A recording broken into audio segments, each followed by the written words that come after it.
Dapat nga ikaw yung unang sumusuporta sa akin. Pero nakita ko ba, nag-like, nag-comment ng video ko, nag-share ng mga video ko. Di ba wala? Tapos magagalit ka pa sa mga followers ko. Hindi mo pa sa sarili mo. Napakababaw talaga. Kahit kailan, nakakainis talaga. Nakaka-stress talaga. Hindi naman kailangan kasi talaga makipag-away eh.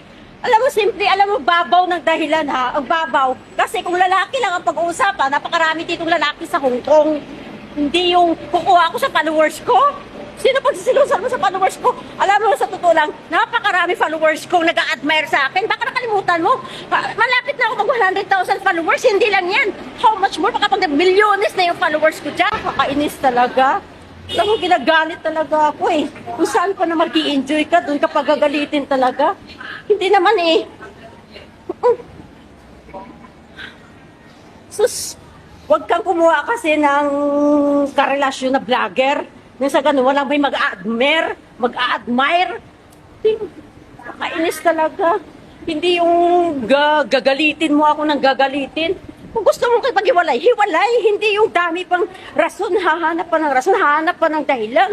Gagawaan ka pa ng rason. Napakababaw ng rason yun para sabihin mo na sa parati na lang lumalabas sa bunganga ko, ganon. Sinong ikukwento ko sa'yo? Dahil sila lang naman yung may mga issue. Sino bang pumapasok sa akin? Hindi naman ganon eh. Ginagalit mo kasi. Alam mo naman na ilang beses na ako na hospital para lang sa mga stress ko. Pero pag ginagawa mo, ini-stress mo pa rin ako. Alam mo ba yon? Di mo ba yun naisip? Kailan lang ba ako nagaling sa hospital para sa stress na yan? Tapos yung paulit-ulit na lang na-stressin ako. Sa mga walang kwintang mga paratang mo. Papunta ba doon? Magalit ka sana ako. Ang mga kinikwento ko, puro ba mga manliligaw, mga lalaking, mga butakan. Sana yung mo kay Gaya? Kakainis talaga. Puti sana kung ang kinakwento ba yung, ay si naliligaw sa akin, ay si siguro naman may karapatan ka magalit. Yung mga kinakwento sa'yo, yung mga funny, talaga naman? Mga funny talks lang na naman sa live. Yung mga taong nagbibigay sa'yo ng saya, ikakadismaya mo yun.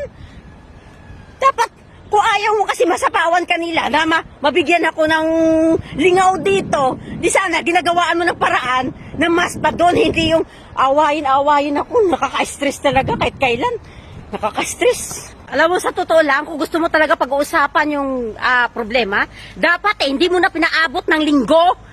Hindi yung manahimik ka, tapos saka mo ako tirahin dito, linggo pa, kung saan pa masisira ang araw ko.